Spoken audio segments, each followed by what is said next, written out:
श्री स्वामी समर्थ अवधूत चिंतन श्री गुरुदेव दत्त। श्री स्वामी समर्थ।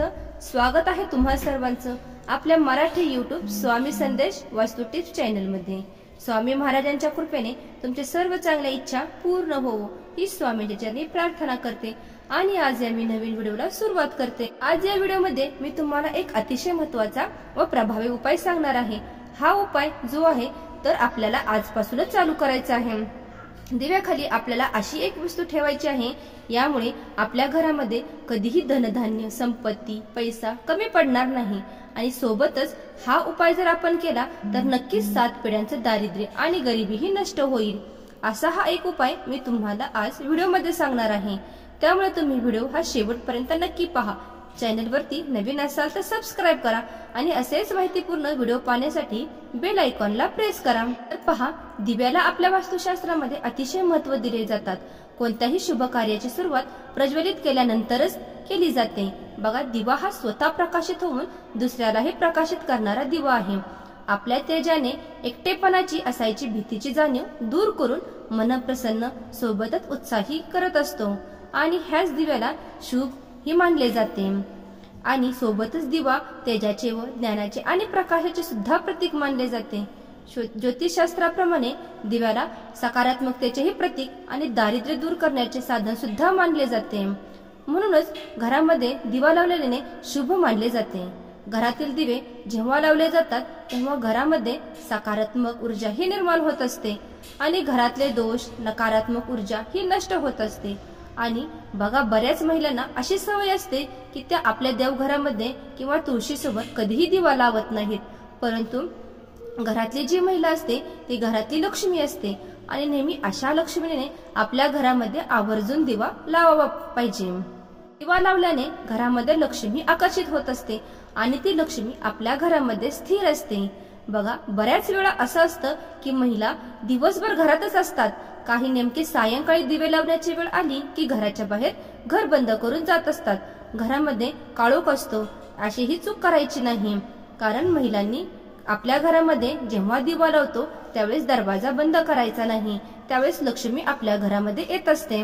सायंकाळी त्यावेळेला आपल्या घरही उघड राहिले पाहिजे, घरामध्ये प्रकाश पाहिजे, जेणेकरून आपल्या घरामध्ये लक्ष्मी येईल आणि ती स्थिर राहिली पाहिजे। आपल्या घरासमोर किंवा देवघरासमोर दिवा हा लावल्याने सुद्धा आपल्या घरामध्ये सुख शांती समृद्धी व ऐश्वर्य टिकून राहते। आणि बघा, आज हा जो उपाय मी तुम्हाला सांगणार आहे ना, हा उपाय आपल्याला देवघरामध्ये आपण जो दिवा लावतो त्या दिव्यापाशीच करायचा आहे। तो दिवा लावताना कोणताही दिवा असला तरी चालेल, चांदीचा असला तरीही चालेल, स्टीलचा असेल किंवा पितळेचा किंवा सोन्याचा किंवा मातीचा कोणताही दिवा असला तरीही तो चालू शकतोय। यासाठी तुम्हाला कोणताही विशिष्ट दिवस निवडण्याची गरज नाही, कोणत्याही दिवशी तुम्ही हा उपाय करू शकता। सकाळी केला किंवा संध्याकाळी केला तरी सुद्धा चालेल।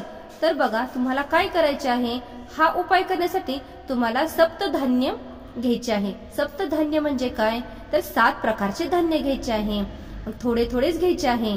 त्यामध्ये गहू ज्वारी तांदूळ डाळ, तुम्हाला ज्या घरामध्ये डाळी आहेत त्यातील प्रत्येकाच्या थोड्या थोड्या डाळी करून 7 प्रकारचे धान्य तुम्हाला घ्यायचे आहे। असे 7 प्रकारचे धान्य तुम्हाला एका प्लेटमध्ये घ्यायचे आहे आणि प्लेटमध्ये घेतल्यानंतर ना आपल्या देवघरामध्ये जो दिवा लावतो तो दिवा आपल्याला त्या धान्यावरती ठेवून आपल्या देवघरासमोर लावायचा आहे।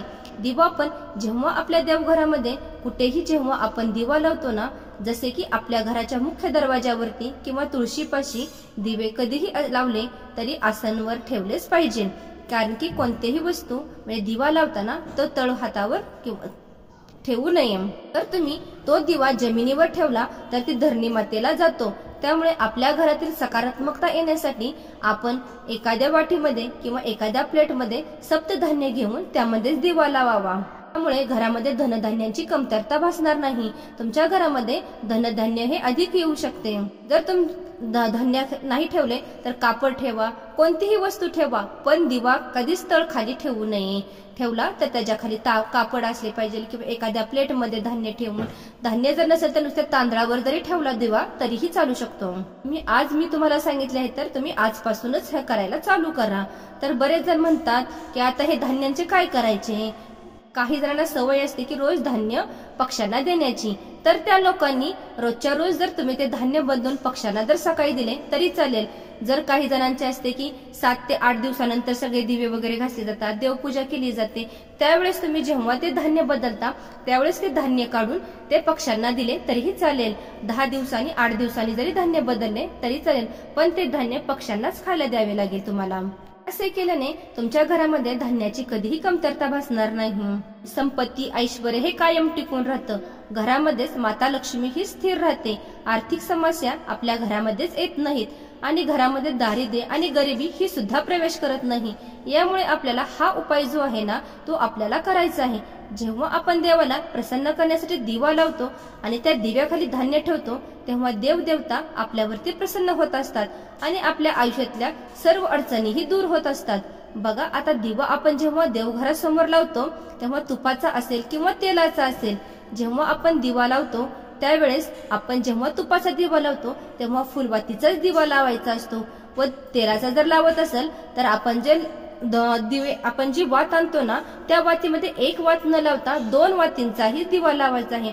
तर काही लेडीज काय करतात, एकच वातीचा दिवा लावतात. तर तसे न करता जेव्हा तुम्ही तेलाचा दिवा लावता तेव्हा 2 वाती वळवून त्या वातींचा दिवा लावायचा आहे व तुपाचा असेल तर तो फुलवातींचाच दिवा लावायचा आहे. ते तूप तुम्ही वापरत असताना गाईचे शुद्ध तूप असेल तर अतिउत्तम.